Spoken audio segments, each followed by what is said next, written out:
Hey everyone, it's Angela with the podcast Refocus with Angela Stevens.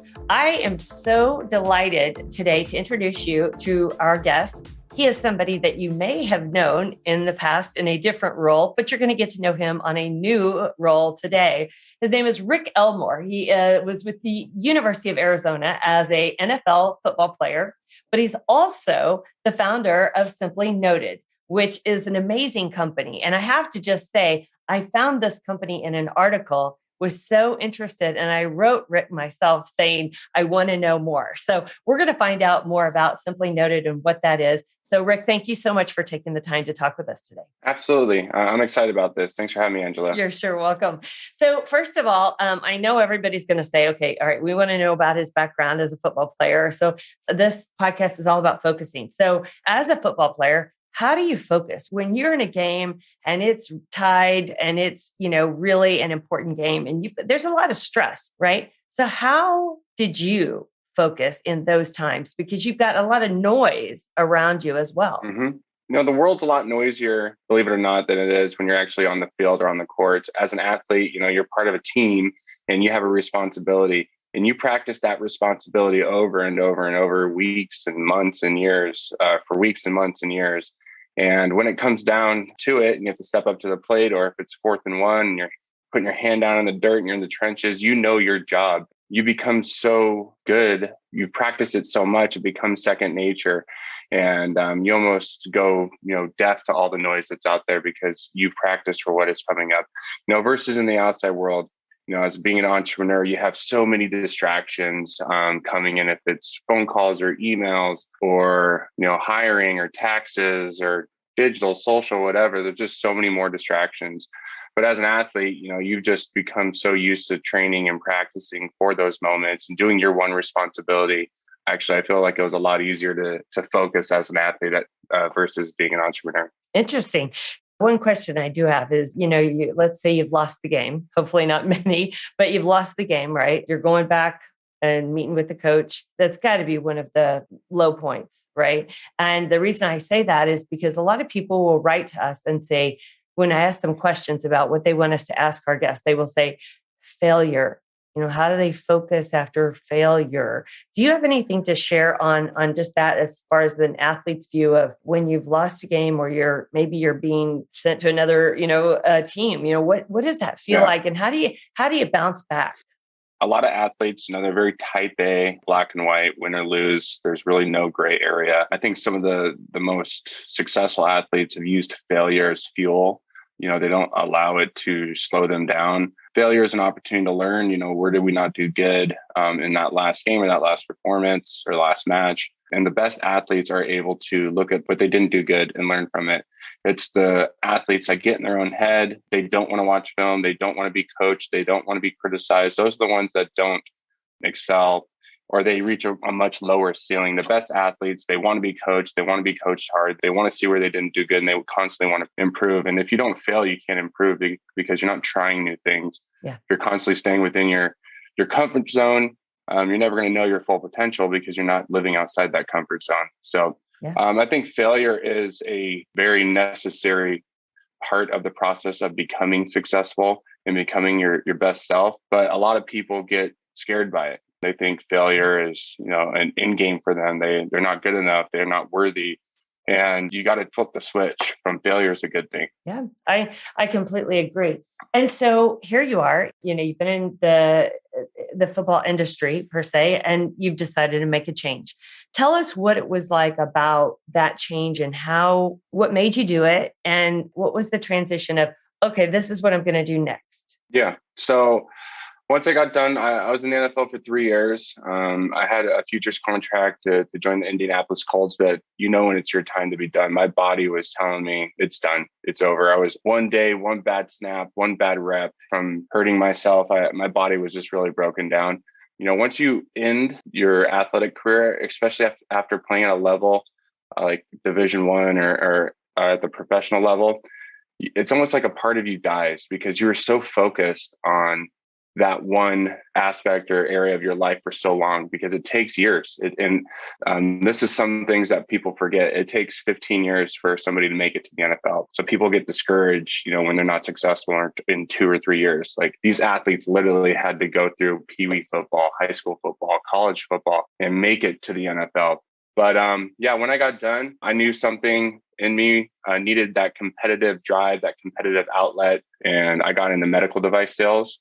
And it was perfect. I was working with neurosurgeons and orthopedic surgeons. So I was working with very smart individuals or clients, and did that for 6 years. Was a associate sales rep, really just supported the sales team for my first year. And then over the next 5 years, I was President's Club 4 out of the 5 years, and really just took what I was good at in football, which was basically relentless drive and relentless will.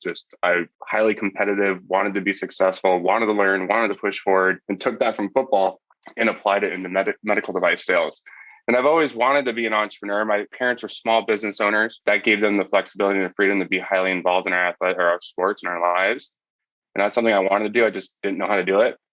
And then after being in medical device sales for 6 years, went back and did my MBA. And that's really where Simply Noted started. And it just grew organically. People really liked the product. And my wife really encouraged me to take the leap of faith. And fast forward 3 years into the future, we have 15 employees, growing over 300% a year, and are launching some really cool features and updates in 2022. So we're really excited. That's great. You were talking about the change, and I have an executive search firm. And when people lose their job, it's almost like they lose their identity. And it sounds like that is very similar to the change, right? So you have to just pick yourself up and keep going. So, all right. So Simply Noted. So I know people are going to say, all right, who is Simply Noted? And I want to just say, I sent, Rick was so nice to send me a big packet of this beautiful handwritten notes. And I actually think I actually pulled one out, and because I was going to show it, but you can show it on your end. It is so professionally done that when I got the packet, I went, this looks like something that I would have written. Can you tell us a little bit about how it came about and then what it is for people that don't know? Yeah. So, I grew up in the era. I didn't get it without cell phones. I was riding my bike, playing basketball when I was a kid. I didn't get a cell phone until I was 16. I think we're near the age, because I'm the same way. Yeah, exactly. Yeah. My first phone was a full padded phone with Snake. Like, I don't know if you remember the game Snake. Like, that was the coolest feature on my phone. Yeah. When I was recruited in college, I would get handwritten notes from coaches all the time. And I always just thought it was so cool. When I left the San Francisco 49ers in 2012, Coach Jim Harbaugh sent me a handwritten note just thanking me for, my time there, what I did and contributed to the team, and how he appreciated me. And nothing beats a handwritten note. Like, I literally still have all those handwritten notes from all the college coaches that recruited me. That note from Jim Harbaugh is in my office on a shelf, on display. And then when I got into my MBA, we had to do just a little side project.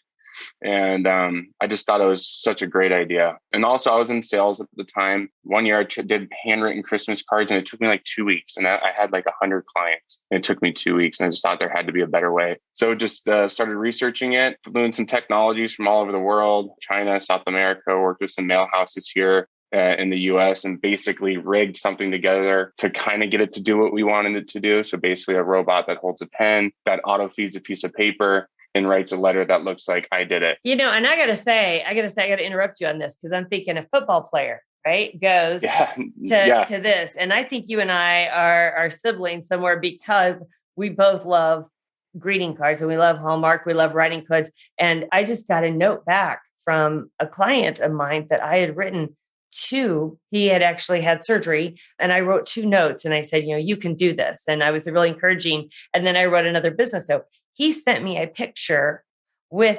flowers with the handwritten cards right next to them. That meant so much to me. So, not to interrupt your story there, but just to show you that people really do appreciate that, right? Yeah. So basically, it's a machinery, right, that can do this for you, right? So talk to us like we're 10 years old, because we don't know what this kind of is, because it's so new.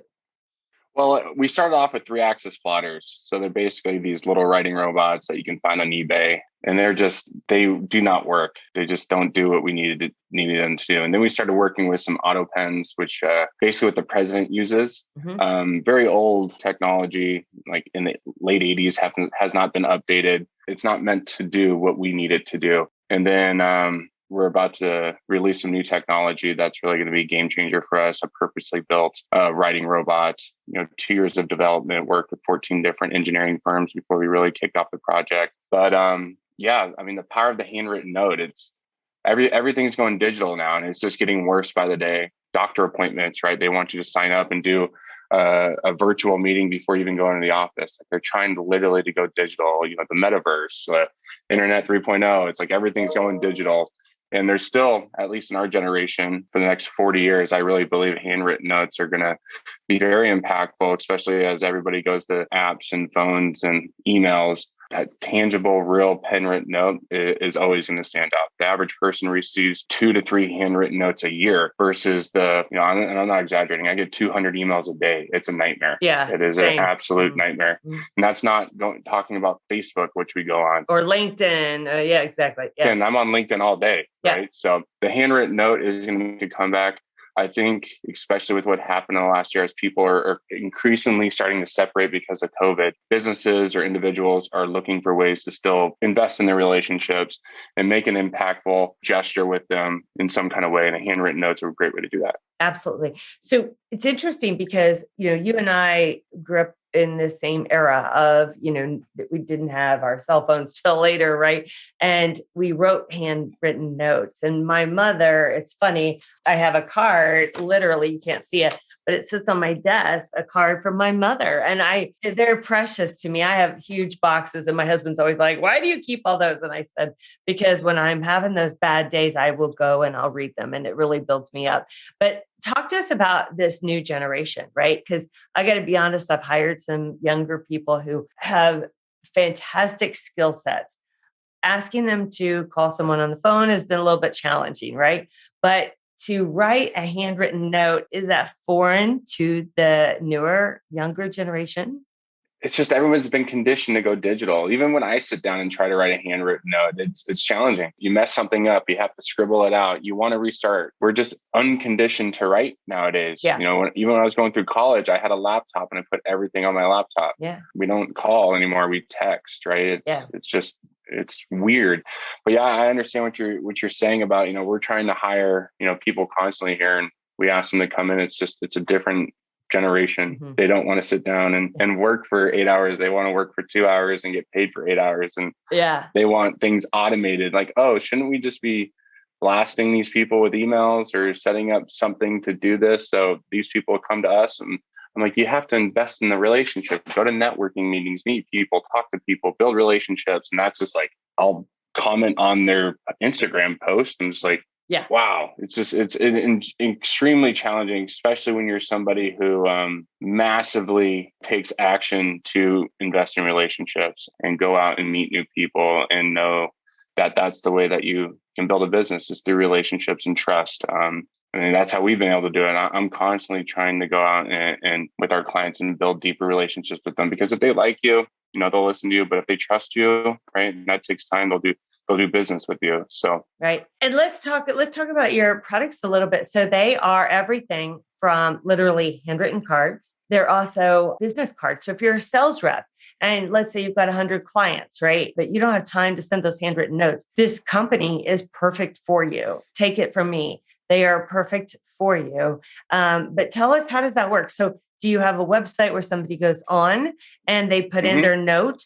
Or talk to us, like if somebody's listening to this, the process of how this works for them if they were to sign up with you. Yeah. So everything we do is pen written. So unlike, some of the print card services out there, if you actually, take your finger and lick it and the ink will actually smear, these robots have pen pressure, or they put pressure down on the pen. So it actually digs into the paper, the ink will smear. I mean, it looks as real as possible.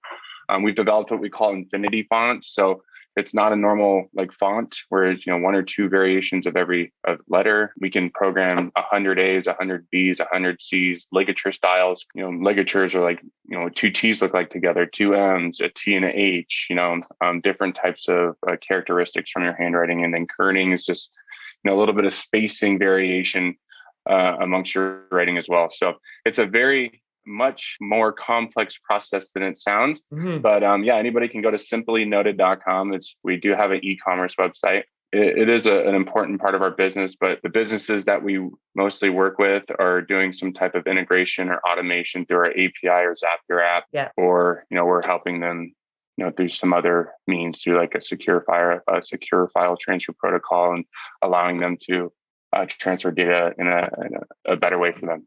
And even if you have poor handwriting, right? Or if you're a surgeon and you scribble writes, right? This is a great option for you, because you can choose the font, right, that you write in. So I am so fascinated. Like I said, when I saw the article about this company, I wrote to Rick. I was like, I got to know him. I just have to know who came up with this, because I'm so fascinated. So tell us, have you had any success stories about people who have said, wow, this really worked for us? Yeah, I mean, we have a lot of repeat clients. I think that's the only way that you can scale a business is to lower your churn rates. But, we have people tell us stories from, electricians who will automate sending a card or sending cards to clients. And, if they're in there a year or two later, they'll still see their card, on the fridge or on the counter somewhere, which, you're never going to see that from a thank you text. You're never going to see that from, an email, right? They're never going to print out a text or print out an email and place it on their counter or place it on their fridge, like a handwritten note lasts. And then, we do have a lot of businesses that just use us constantly, automated birthday cards, automated anniversary cards, real estate investors, for trying to help, trying to identify off-market opportunities. So, I mean, the use case is limitless. It's pen, paper. You can do anything you want with it. The creativity is up to you. Yeah, I think we've had success stories all over the map.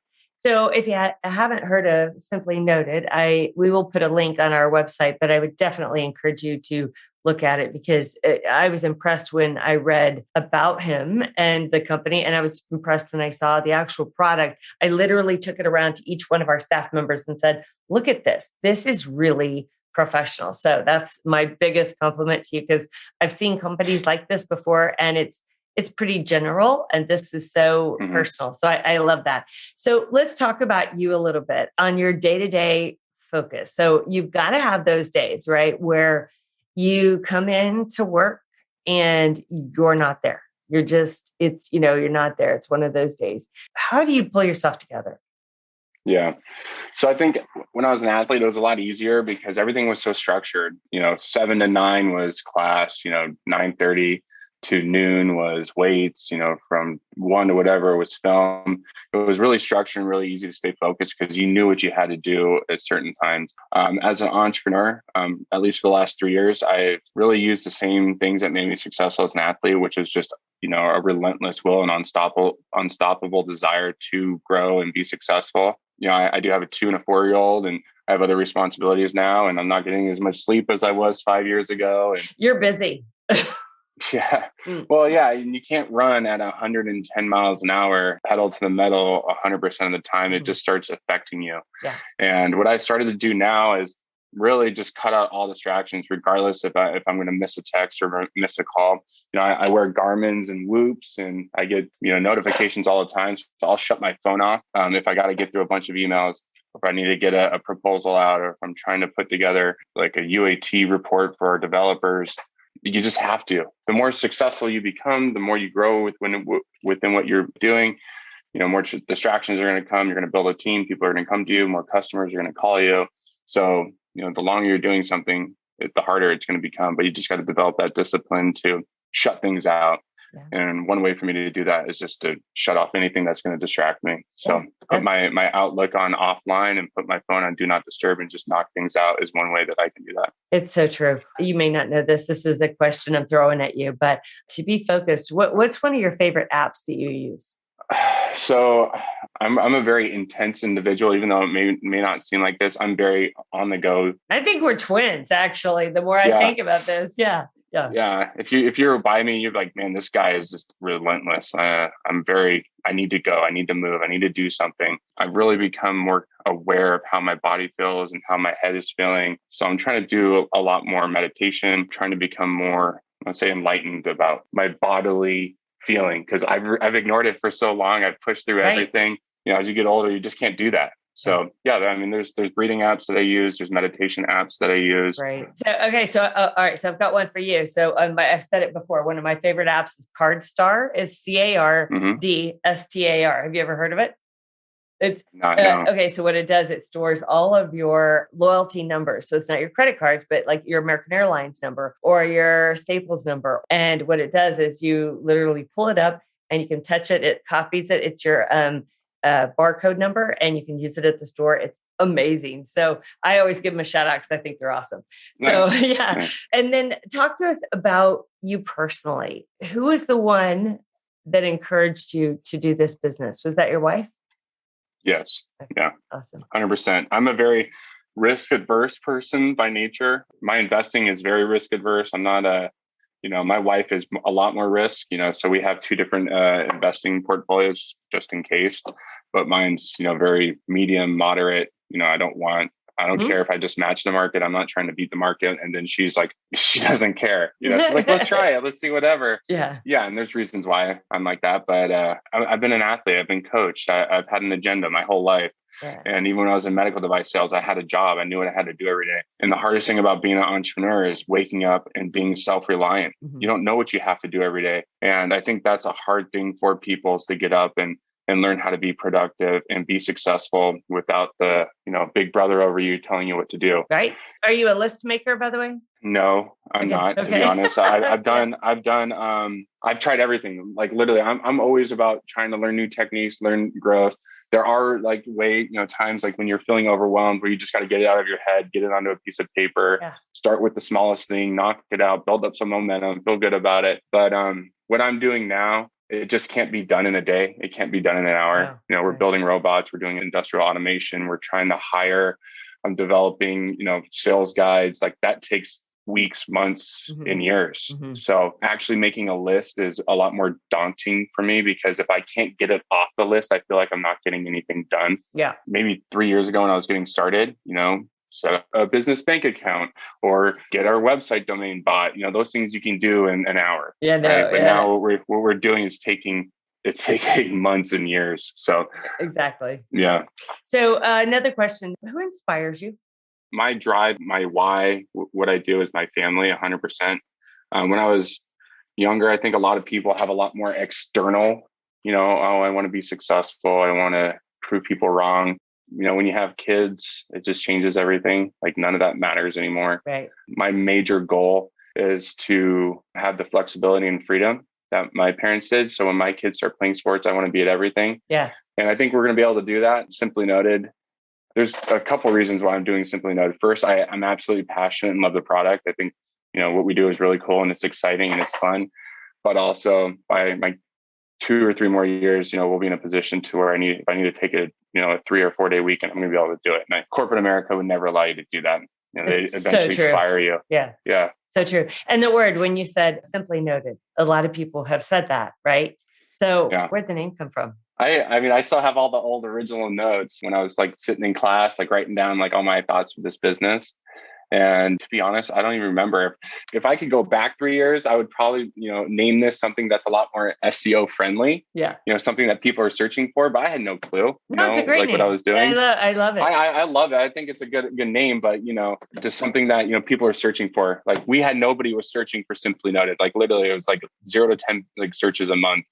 And, now we get about 60,000 visitors on our website a month. It's a work in progress. Yeah. I'm a self-help junkie. I have a feeling you're the same way, right? We're always looking to do better. So, and I think I may have interrupted you on your answer. So when I asked you who inspires you, was that your family or who was that inspired you? Yeah, it's my family. My parents made so many sacrifices when we were young. I want to make sure anybody who invested in me when I was younger, it was not for nothing, because raising a family and going to the levels that I've been to, it takes a village, and that's a real thing. You don't realize that when you realize that when you have a family. Yeah. I'm very, very, very thankful for the mentors that I had when I was a teenager, because a lot of people go in the wrong direction, and it would have been really easy to go in the wrong direction. I had a couple solid mentors that didn't allow me to. They believed in me. They loved me. They showed me compassion. They supported me, told me I can do it. They didn't give up on me. And that was for 8 years, from being a 14-year-old until I was out of college. Like, you can do it. I know it's hard, but you can do it. Not, hey, just quit. It's okay. You don't have to do it. So I want to make sure that everything that they did for me was worth it. And then just my wife and my kids, nothing else. I don't want a Ferrari. I don't want anything monetary. I don't want nothing. I drive a Chevy Equinox. Like, it's a very, it's not a very nice car. I mean, it drives me to work, right? That's what I needed to do. Right. But what I'm trying to do is control my time. I want to be there for my family. Make a difference. Yeah. Well, I want my kids to see their dad as somebody who went after it and never stopped and learned and overcame obstacles, and everything that I've been able to do. I want to be able to help them when they get older. And taking the route that I've taken, I'm going to be able to do that a lot better. Absolutely. Real quick, your parents. I grew up, my parents were the same. Small business owners, entrepreneurs. What did your parents do? So my mom she owned a small physical therapy clinic. So it actually worked out great because we played sports. So we played sports on Friday or Saturday, and then we were in physical therapy the next day, getting, hot packs or ice baths or, stem and ice, for recovery. Yeah. My father passed away when I was 7, and then my mom remarried a few years later, my football coach, and he was a contractor. So he owned a small roofing business. So we were getting, PT done after football games. And on the weekends, we were helping my stepdad, pull stuff from the truck up onto the roof, making some money. So very small. It's a 3 or 4 man team for my stepdad's company, and my mom was, 5 or 6 person office. Yeah, so. I get it. My dad was a contractor, and my mother was a hairstylist. She had it in her home. And I always say, when we got home from school every single day, we had to open the door. I had to greet everyone in the salon. And if I didn't, it would kill me because it was so embarrassing. She would send me out and I'd have to come back in and go by and ask everybody how they were. And it was the greatest lesson. And I love that so much. So our parents, if we're fortunate enough to have great parents, they truly mold us in where we're going. And so, we want to make them happy as we get older, and we want to make our children happy 100%. As well. Yeah. So I got one last big question for you, because I love your ideas of your company. I'll actually put a note of what you guys do and some of your packet and my examples. I want to emphasize that, again, it's not only for the big companies, it's for the single realtor. It's for the small business owner. Yeah. You've got all different packages available for those type of people. Is that correct? I mean, you could spend $3 with us or $300,000 with us. Yeah. You can go and send just one card, or you can set up a large, complicated campaign. So we work with anybody from B2C and, individuals, or B2B and large organizations. I love that. All right. So we have one big question. First of all, if they want to reach out to you, they can reach out to you on your website, which is simplynoted.com. And you've got a way to contact you on there. That's perfect. But we ask everyone on this podcast, I always say, we all get a little nervous, or we all have those off days, right? But if you, Rick, are getting ready to go and you're going to present to that company or going to a meeting or something, but it's really, really important, and you're just not there that day. Yeah. What is the music or the genre or the artist that you listen to in your car that gives you game on? Yeah. Well, since you said game on, in high school, my game on music was like 80s, like metal rock, Metallica, AC/DC, some of the modern stuff, Avenged Sevenfold, like that stuff helped me get like up and going when I was playing football.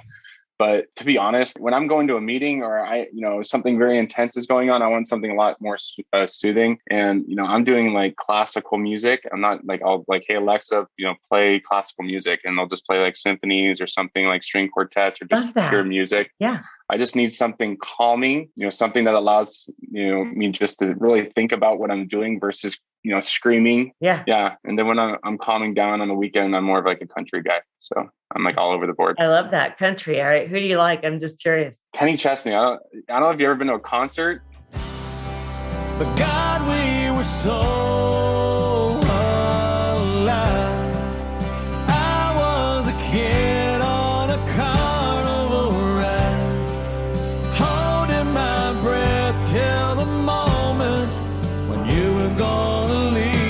too soon. But I'd do it all over, 'cause damn, it was good knowing you. Are you kidding? Okay, I'm going to throw this out at you, and I don't know if it's a good thing or not. Chiefs Stadium, Kenny Chesney went to it. It's insane. He's a great performer. It was pouring rain. It was pouring rain, and we were covered up with ponchos. It was the best concert ever. So if you ever get a chance to go see him, he's great. But if you see him in a stadium, it's even better. I would see him every year. Yeah, I've been to 3 concerts, and they're just, I've been to a bunch of concerts. He's just a great performer. They put on a good show. He's a great performer. Yeah, definitely. Yeah. Well, listen, Rick, I could talk to you all day, but it's been such a pleasure to get to know you and to finally meet you after I reached out to you as well. It's exciting. But again, if you have never heard of Simply Noted, I personally encourage you to go check them out and give them a try, because they really stand by their product. They're excellent. And you're getting right to the top. You're hearing from Rick on how it started, and you won't be disappointed. So check them out at simplynoted.com. Thank you so much for your time. Thank you so much, Angela. Today's podcast is sponsored by Refocus Careers. If you're looking for a career coach to get you back on track, check us out at refocuscareers.com. We offer a 3-step methodology that's going to help you evaluate where you're at, what you want to do, help you with your resume, and give you a plan to get you on your way. No matter what you do in life, don't forget to stop, take a moment, and refocus.